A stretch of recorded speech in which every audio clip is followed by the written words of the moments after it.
먼저 창세기 5장 18절에서 24절 말씀 봉독하겠습니다. 야벳은 162세에 에녹을 낳았고 에녹을 낳은 후 800년을 지내며 자녀들을 낳았으며 그는 962세를 살고 죽었더라. 에녹은 65세에 무드셀라를 낳았고 무드셀라를 낳은 후 300년을 하나님과 동행하여 자녀들을 낳았으며 그는 365세를 살았더라. 에녹이 하나님과 동행하더니 하나님이 그를 데려가심으로 세상에 있지 아니하였더라. 히브리서 말씀입니다. 히브리서 11장 5절. 믿음으로 에녹은 죽음을 보지 않고 옮겼으니 하나님이 그를 옮기심으로 다시 보이지 아니하였느니라. 그는 옮겨지기 전에 하나님을 기쁘시게 하는 자라 하는 증거를 받았느니라. 믿음이 없이는 하나님을 기쁘시게 하지 못하나니 하나님께 나아가는 자는 반드시 그가 계신 것과 또한 그가 자기를 찾는 자들에게 상 주시는 이심을 믿어야 할지니라. 네, 오늘은 창세기 5장에 나오는 그 아담의 족보에 대해서 잠깐 좀 나누고자 합니다. 저희가 마태복음을 이제 시작하면서 예수님의 계보를 좀 살펴보면서 잠깐 나눴던 부분이기도 한데요. 창세기에는 10개의 족보가 이렇게 나옵니다. 예, 창세기에 이렇게 구약 성경에 족보가 또 이렇게 중간중간 나오게 되는데요. 특별히 창세기에서 이렇게 10개의 족보가 중간중간 나오는데 그게 다 의미가 있습니다. 새로운 시작을 알리거나 어떤 중요한 전환점을 맞았을 때 구약의 이스라엘 백성들은 이 족보로 그런 새로운 시작을 알리고 변화의 시작을 알리고 있다라는 것이죠. 네, 그래서 이 창세기에서 그 중요한 어떤 그 변환의 시점에서 이렇게 족보부터 시작하고 있다라는 것입니다. 근데 이 첫 번째 나오는 이 아담의 족보를 살펴보면은요, 여러분 잠깐 보시면 뭐 누군가가 이렇게 살고 태어났죠, 낳았죠, 그리고 자녀를 낳았습니다, 그리고 죽었다라고 이런 패턴으로 이 족보가 기록되고 있습니다. 그리고 여기서 이렇게 반복되는 것들은 뭐 낳았다, 살았다, 죽었다 이렇게 표현되고 있어요. 이 죽었다라는 그 동사는 이제 결국은 이제 저희가 잘 알고 있지만 하나님의 심판으로 인해서 모든 인류는 죽게 된다라는 것을 이렇게 떠올리게 되는 거죠. 근데 이제 이렇게 족보가 낳고 살고 죽었다라고 이렇게 흘러가고 있다가 오늘 그 한 가지 특이한 점은 바로 이 에녹이라는 인물에 와서는 좀 다르게 설명하고 있다라는 것입니다. 그래서 우리가 성경을 읽을 때 어떤 좀 특별한 것이 나오거나 이렇게 하면은 조금 더 주의 깊게 관심을 가져야 될 필요가 있고요. 그 부분을 좀 더 깊이 묵상하시면 우리들이 성경을 좀 더 하나님의 뜻을 발견할 수 있을 것입니다. 오늘 보면은 에녹을 소개할 때 2번씩이나 반복해서 하나님과 동행하고 있다는 이야기가 첨가되고 있다라는 거죠. 저희가 지금 코로나의 시대에 살고 있는데 어떤 분은 심지어 이렇게 얘기합니다. BC와 AD라는 그런 크게 예수님을 기준으로 이제 나눠졌는데 지금에 와서는 코로나 이전과 코로나 이후의 시대로 이렇게 나눠질 정도로 이 코로나19가 전 세계에 미치는 그 파급 효과는 엄청나다라고 이렇게 이야기하고 있습니다. 근데 이제 이것을 단지 그 뭐 코로나 전과 이후라는 어떤 그런 시대적인 어떤 그런 분별을 하는 것보다는 저희는 이제 그리스도인이고 성경이 하나님의 말씀인 것을 믿는 사람들이기 때문에 예수님께서 사복음서에 특히 마지막 부분 각 사복음서 마지막 단락쯤에 가다 보면은 늘 종말에 대한 설교를 예수님이 하십니다. 그래서 종말의 때는 이러이러한 일들이 일어날 것이다라고 이야기하고 그것을 분별하기를 원하고 그것을 분별하기 위해서 너희가 깨어서 기도하라라는 것이 이제 종말 설교의 주된 내용입니다. 근데 이제 그 종말 설교에 대한 이야기를 저희가 좀 이렇게 요즘에 좀 많이 묵상을 하게 되었죠. 늘 우리가 종말의 시대를 살고 있다라고 이렇게 하고 있지만 그것이 솔직히 이렇게 실감 있게 다가오지는 않았던 것 같아요. 그래서 그런 것들이 좀 무뎌지고 좀 이렇게 했는데 조금 더 자세한 표현을 이제 살펴보니까 전염병이 각 지역과 세대에 일어나게 되면은 그것이 종말의 시작인 것을 알라라는 그런 내용이 이제 좀 언급돼 있습니다.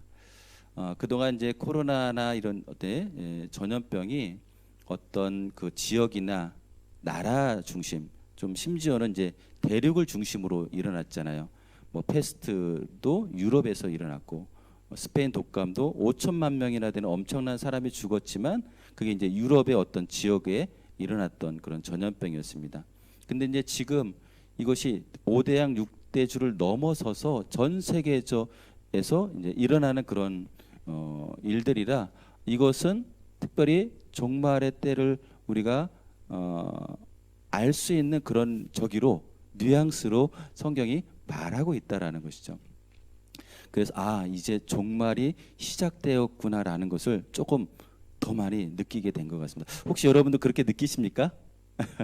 막연히 저희가 우리 종말의 때에 살고 있어, 마지막 시대를 살고 있어, 우리가 바톤을 이어받은 마지막 주자야라고는 그런 얘기를 많이 들었지만 이게 실감 있게 와닿지 않았잖아요. 근데 성경은 예언의 책이고 그 예언이 하나하나 이루어졌다는 그런 책입니다. 예언의 성취의 책이기도 하죠. 그런 측면에서 본다면은 지금 종말이 카운트다운, D-Day가 이제 얼마 안 남은 것 같아요. 그 D-Day가 며칠인지 얼마인지 모르지만 일단 화살이 떠났다라고 이렇게 우리가 볼 수 있지 않을까. 그래서 그런 것들을 묵상하다 보니까 가장 먼저 제게 성경에서 떠오른 인물이 바로 에녹이었습니다. 에녹이 하나님과 동행하였는데 이 동행했다는 그런 표현들이 막연하게 이렇게 느껴지는 거예요. 물론 하나님과 산책하며 걷는 거 이런 어떤 뉘앙스도 있습니다. 그래서 동행했다는 것은 이렇게 함께 길을 가면서 이야기를 나누고 삶을 나누고 한 방향을 보면서 이제 걸어간다는 기본적인 내용이 담겨져 있습니다. 그러나 이 동행했다라고 했는데 그 동행만 한 것이 아니라 하나님께서 죽음을 경험하지 않고 이렇게 하나님 데려가셨다라고도 기록하고 있는 거예요. 어떠한 일이 있었기에 무슨 일이 있었기에 에녹은 갑자기 무두셀라를 낳고 나서 300년 동안 하나님과 동행하면서 그가 살다가 하나님의 부르심을 살아있는 채 이렇게 받았을까라는 것을 이제 생각하게 되었습니다. 그래서 오늘 같이 읽은 히브리서 본문에 보면은 그 동행한다는 이야기가 하나님을 기쁘시게 하는 삶이다라는 그런 내용으로 나옵니다. 그래서 오늘 그런 말씀들을 좀 연관해서 이 시대에 하나님과 동행하는 그런 삶을 살기를 원하고 또 하나님을 기쁘시게 하는 삶을 살기를 원하는 여기 모인 우리 모두가 다시 한번 이런 시대에 맞춰서 한번 생각해 보면 좋겠다라고 해서 오늘 말씀을 좀 나누고자 합니다. 여기 보시면 무두셀라라는 그 아들을 65세에 낳았다라고 이렇게 되어 있습니다. 근데 그 무두셀라라고 하는 그 아들의 이름이 좀 특별한 것은 창을 던지는 사람이라는 뜻입니다. 창을 던지면 어떻게 됩니까? 창을 던졌다.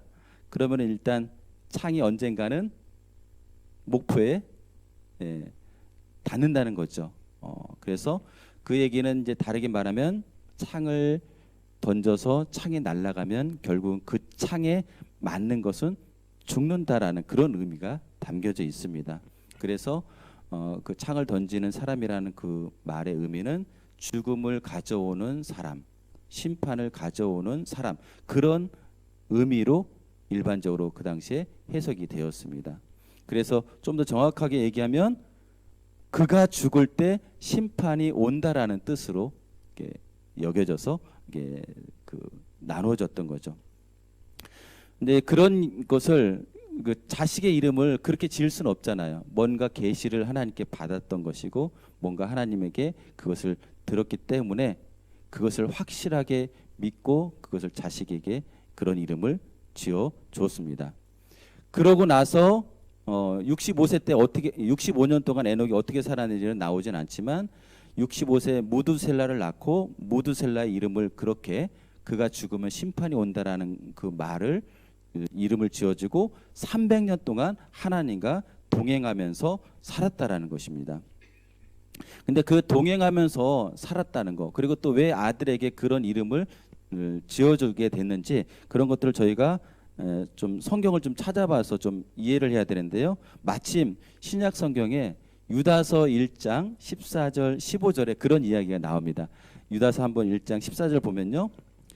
아담의 7대 손 에녹이, 바로 지금 이제 에녹을 얘기하고 있는데요. 이 사람들에 대하여도 예언하여 이르되 보라 주께서 그 수만의 거룩한 자와 함께 임하셨나니, 하나님의 심판이 임하셨다라는 그런 이야기가 나오고요. 15절에 보면은 이는 뭇사람을 심판하사 이렇게 나옵니다. 그래서 에녹이 무드셀라를 낳는 그 시점에서 하나님으로부터 계시를 받고 하나님의 음성을 들었는데 바로 심판이 온다라는 것입니다. 그것을 너무나도 강력하게 그가 받아들였기 때문에, 그에게 말씀이 임했기 때문에 그 아들의 이름을 그렇게 무드셀라라고 지었고, 그것을 확실히 믿었기 때문에 이 에녹은 그 300년 동안 이 심판의 메시지를 전하면서 살았지 않았을까라고 이렇게 자연스럽게 예측해 볼 수 있는 것입니다. 그냥 심판이 그가 아들이 죽을 때, 그때 언제 죽을지 모르겠는데 애지중지 키웠겠죠. 죽으면 심판이 온다라는 것을 알았기 때문에 아마 애지중지 뭐 어떻게든 잘 키웠을 겁니다. 그러면서 한편으로 그가 어떻게 행했을까? 그것을 성경은 그냥 하나님과 동행하였다라고 표현하고 있는 것입니다. 그래서 그 하나님과 동행하는 것이 무엇일까라고 이렇게 생각하게 되면서, 첫 번째 우리는 에녹은 아들의 이름을 무드셀라라는 그 이름을 부르면서 항상 심판을 생각하면서 살았을 것이다라고 생각하는 거죠. 그래서 무드셀라가 건강하게 있기를 기도하면서 했을 것이고요. 이 무드셀라라고 아들의 이름을 지어줬을 때 주변 사람들이 얼마나, 아니 왜 아들의 이름을 그렇게 줬어? 뭐 좋은 이름 많은데 왜 그렇게 줬어? 얼마나 또 비난을 받았겠어요. 그러나 하나님의 심판을, 또 하나님의 말씀을 분명하게 확신했기 때문에 그렇게 그런 놀림이나 조롱도 감당했다라는 거죠. 그리고 또 에녹은 반드시 심판이 올 거라고 믿고 생활했을 것입니다. 그것이 어떻게 생활하는 것인지는 뭐 정확하게 말하진 않죠. 그러나 우리가 예수님께서 종말 설교를 하시면서 저희들에게 당부한 그런 말씀들을 보면 깨어 있으라는 거죠. 그리고 기도하라는 것이죠. 그리고 예수님께서 당부한 게 뭡니까? 모든 민족에 가서 복음을 전하라. 이런 어떤 말씀으로 아마 요약할 수 있을 것입니다. 예수님이 살아생전에 제자들에게, 많은 사람들에게 종말에 대해서 말씀하셨을 것이고, 그 종말의 때를 어떻게 준비해야 되는지도 말씀하셨고, 또 그리고 믿는 자들이라면 어떻게 해야 되는지를 분명하게 말씀을 하셨다라는 거죠. 아마 그 당시 에녹은 이런 그런 예수님 당시에 살아있는 그런 제자는 아니었지만 하나님의 음성을 들은 자로서 종말, 하나님의 심판이 온다는 것을 확실하게 믿는 자로서 자기의 삶을 어떻게 살아야 되는지를 아마 그는 충분히 그렇게 생각했을 것입니다. 왜 그러냐면 그렇게 생각하고 행동했기 때문에 성경은 그가 하나님과 동행했다라고 이야기하는 것입니다. 하나님과 동행했다는 것은 단지 어느 뭐 가벼운 산책을 하는 것은 아니지 않습니까? 어떤 목적을 똑같이 바라보고 그 목적을 향해서 같이 나아가는 게 하나님과 동행했다라고 말할 수 있죠. 하나님이 꿈꾸는 거하고 내가 꿈꾸는 것이 같을 때 참된 연합이고 참된 동행이라고 말할 수 있죠. 여러분이 지금 모두 다 믿는 사람들 다 알고 있지 않습니까? 예수님이 다시 오신다라는 말씀 다 믿고 계시잖아요. 그렇다고 하면은 하나님과 동행도 하고 싶어요. 근데 그 하나님과 동행을 단지 내가 여행 가는 그 여행 가는 코스에 같이 동행하는 걸 원하는지, 아니면 예수님처럼 모든 생각과 뜻과 우리 인생의 모든 그 길을 함께 예수님처럼 걸어가는 것, 그런 동행을 원하는지는 우리가 한 번 더 생각해 봐야 되는데, 마침 에녹이 하나님과 참된 연합을 하면서 동행한 것들을 통해서 온전히 하나님을 기쁘시게 하는 그런 사람이다라는 그런 평가를 받게 됐다는 것이죠. 그래서 이 시대에 주님이 다시 오신다는 것을 우리가 명확하게 알고 있는데 우리는 과연 어떻게 살고 있는가? 그렇습니다. 이제 이 코로나19로 인해서요, 정말의 그 버튼이 일단 눌러졌다라는 그런 생각이 저한테 너무나 강하게 들어오는 거예요. 그렇다고 하면은 내가 에녹처럼 65세 이전에 내가 그냥 주님이 오실 거야 막연하게 그렇게 사는 것이 아니라, 이제는 정말 하나님의 말씀이 임하시는구나라고 내가 완전히 변화되어서 살아가는 제가 되고 싶은 마음이 있어서 오늘 이 말씀을 준비했습니다. 아마 여러분들은 이런 시대에 어떻게 하면은 이제 좀 극복하면서 다시 만회를 하고 또 이렇게 현상을 유지할 수 있을까, 혹시 이런 부분에 더 생각이 많아질 수도 있지만, 그러나 지금 종말의 때, 심판의 때 우리가 어떤 목표를 가지고 어떤 마음으로 살아야 되는지를 다시금 말씀을 보면서 돌이켜 보기를 원합니다. 우리의 생각이 하나님에게 같이 돼 있지 않다면, 우리의 마음이 하나님의 마음과 전혀 다른 데 있다면, 우리가 어서 빨리 돌이켜서 하나님이 바라보시는 그 방향으로, 그 하나님이 갖고 계신 그 마음으로, 하나님이 원하신 어떤 그런 관점으로 돌이키는 것이 참된 회개고, 거기서부터 참된 연합이 시작되는 것이라고 믿습니다. 아멘. 네, 그래서 아마 그 에녹은 이렇게 하나님과 참된 연합으로 동행하면서 살게 되었을 것입니다. 그러면서 이 무두셀레가 성경에서 가장 오래 산 사람으로 또 기록됩니다. 이런 기록들이 우연이 아니라는 거죠. 어떤 하나도 우연이라는 건 없습니다. 무드셀레가 969세, 성경에서 제일 오래 살았는데 그 이유가 무엇일까요? 그것은 하나님께서 여전히 오래 참으시고 여전히 더 많은 한 사람이라도 더 영혼을 구원하고자 하는 그런 의미와 목적을 가지고 있기 때문에 그것을 기다리고 그렇게 하시지 않았을까라는 것입니다. 그렇지만 결국 그 무두셀라의 자식, 그리고 또 자식 해서 그 어떻게 되냐면은 무두셀라가 187세에 라멕을 낳게 되었고요. 라멕이 노아를 또 182세에 낳았습니다. 그래서 무두셀라가 369세 때 노아가 태어났습니다. 조금 읽어보시면 그렇게 나오고요. 네, 그래서 노아가 600세 되는 때 홍수 심판이 실질적으로 임합니다. 그래서 그 홍수가 임하던 그때가 그 무두셀라가 969세가 되는 해라고 이렇게 성경은 말하는 거죠. 근데 언제 죽었습니까? 홍수가 임하는 그 해에 무두셀라가 죽었다라는 거죠. 무두셀라가 죽음으로 심판의 홍수는 그해 시작이 된 것입니다. 예수님은 무화과 나무 비유를 이렇게 말씀하시면서 하나님 나라가 가까이 온 줄로 너희는 그렇게 분별하라라고 이렇게 말씀하셨습니다. 날씨는 분별하면서 왜 시대를 분별하지 못하느냐라고 이렇게 말씀도 하셨습니다. 이렇게 종말의 때 어떻게 알 수 있는지 성경은 우리에게 알려주고 있다라는 거죠. 이러한 일들이 일어나면은 종말에 다가오고 있는 것을 너희가 알라. 그래서 너희는 깨어서 그것을 준비하라. 그래서 천국 잔치에 참여하는 자들이 모두 되기를 원합니다라는 그런 것입니다.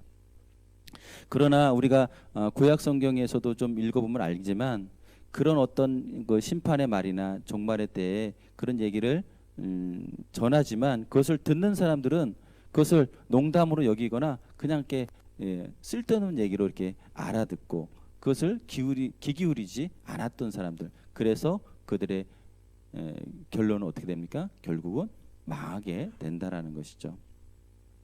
그래서 하나님은 지금 그 에녹을 통해서 또 그 자식 무드셀라를 통해서 심판의 날이 그 아들이 죽는 순간 임할 것이다라는 것을 말씀하시고, 그것이 오지 않기를, 또 그때가 오더라도 더 많은 사람들이 그것에 구원을 얻기 위해서 아마 그 에녹은 열심히 복음도 전하고 열심히 기도하면서 하나님과 함께 그렇게 동행을 했던 것입니다. 그리고 자손이죠, 노아가 결국 또 하나님과 동행했던 사람이다라는 그런 호칭을 또 받게 됩니다. 그래서 하나님과 동행했던 사람이라는 말은 에녹이 들었고 또 노아가 또 들었습니다. 노아는 또 하나님의 의를 이룬 사람이기도 합니다. 그래서 심판의 때에 준비를 했던 그런 사람이었죠. 어쨌든 우리는 지금 주님이 다시 오신다는 말씀을 분명하게 믿는 그리스도인인 것입니다. 그리고 이제 그 종말의 때가 시작되었고, 그 때가 얼마인지는 잘 모르지만 분명하게 온다라는 것을 확실히 믿고 있다면, 우리가 이제는 어떻게 우리의 삶을 살아야 되는지 그것을 분명히 우리가 인식해야 된다라고 생각합니다. 그것이 하나님을 기쁘시게 하는 그런 삶이다라는 것입니다. 그 하나님을 기쁘시게 하는 삶이 무엇인지는 구체적으로 이렇게 딱딱 말하기는 실제적으로 어렵죠. 왜냐하면 각자에게 어떤 주어진 삶과 영역이나 그런 방식이 다 다르기 때문에 하나님께서 각자에게 주신 어떤 그런 것들을 찾아서 하나님이 기뻐하시는 것을 쫓아서 행할 때, 그것이 바로 하나님을 준비하는 거고 예비하는 것이다라고 생각합니다. 그래서 하나님의 뜻이 무엇인지 분별하고 그것을 그 뜻에 따라서 살려고 노력한다고 하면은 아쉽게도 이 세상하고 배치되는 일들이 일어날 수도 있다라는 겁니다. 그리고 참고로 이제 왜 요즘에 종말의 때가 시작됐냐라고 하면은 아까쯤에 전염병이 전 세계에 이제 확산되고 하는 그런 것들이 또 징조라고 했는데, 성경에서 가장 죄악시하는 죄 중에 하나가 이제 동성애라는 겁니다. 근데 이제 이 동성애가 어떤 한 나라나 이게 몇 개의 나라에서 지역에서만 이렇게 일어나는 그런 통과돼 가지고 이렇게 했는데, 지금 이 동성애 법이 전 세계를 휘감는 화두가 또 되어버리고 있어요. 그래서 저희 나라도 지금 언제 어떻게 이 법이 통과될지 막 이렇게 싸우고 있는 중입니다. 그러니까 이게 더 늦게 나중에 오게끔 저희가 막아야 되는 게 있지만, 그러나 분명한 거는 아무리 막아도 언젠가는 전 세계에 아마 그게 될 것이고, 그리고 심판은 오게 될 수 있다라는 거죠. 저희가 막도록 노력하고 그것이 더디게 오게 하는 것은 맞습니다. 왜냐하면은 한 사람이라도 더 영혼을 구원하고자 하는 그런 하나님의 마음이 분명하다라는 것이죠. 심판은 분명히 해야 되지만 그 구원받을 사람을 한 사람이라도 더 구원하게 하고, 모든 민족에게 복음을 전해서 모든 민족의 사람들을 구원하고자 하는 그 명확한 하나님의 뜻을 또 저희가 알고 있기 때문에 그것을 이루는, 그래서 주님 시간을 더 주세요. 아직 복음을 다 전하지 않았습니다. 저희들이 그렇게 기도하는 것이죠. 그러나 분명한 심판의 때는 오게 될 것입니다. 그리고 그런 것들이 오게 되는 것을 저희가 피부로 알 수 있게끔 그런 어떤 세계적인 현상들을 저희가 알 수 있게 된다라는 것이죠. 그래서 지금 이렇게 혼탁하고 또 점점 이 세상은 아마 우리가 믿음대로 말씀대로 살려고 하면 할수록 더 어려워지는 시대가 오지 않을까 생각합니다. 그렇기 때문에 저희들은 이렇게 지금까지 살면서 이렇게 믿음을 지키고 이렇게 예배당에 와서 이렇게 신앙을 지키면서 하나님께 예배드리는데, 지금 저희 차세대나 다음 세대는 장담할 수 없잖아요. 뭐 대학만 가면은, 고등학교만 졸업하면은 뭐 거의 다 신앙을 떠나서 그렇게 돌아가는 그 믿음의 자녀들이 너무나 많다고 하는 그런 세대에, 지금 당장 우리 눈앞에 있는 자녀들, 우리 주변의 친척들도 지금 이런 상황에서 지금 무방비 상태라는 거죠. 그래서 여러분들이 그런 부분들을 위해서 좀 기도하면서 6월, 7월, 8월은 가족이 모두 다 말씀으로 하나 되고 또 다시 한번 신앙의 기본을 잡아가는 그런 시간이 좀 되었으면 좋겠고요. 이런 것들이 위기가 다시금 가족 내에 예배가 회복되고 또 말씀을 나누는 그런 것들이 다시금 분위기가 잡혀가는 그런 시기가 좀 되었으면 좋겠습니다. 그래서 하나님의 심판을 지혜롭게 준비하고 또 에녹처럼 우리도 하나님과 날마다 동행하면서 날마다 하나님을 기쁘시게 하는 그런 사람이 되고 그런 삶을 살기를 바라는 마음 저와 여러분에게 모두 있기를 축복합니다.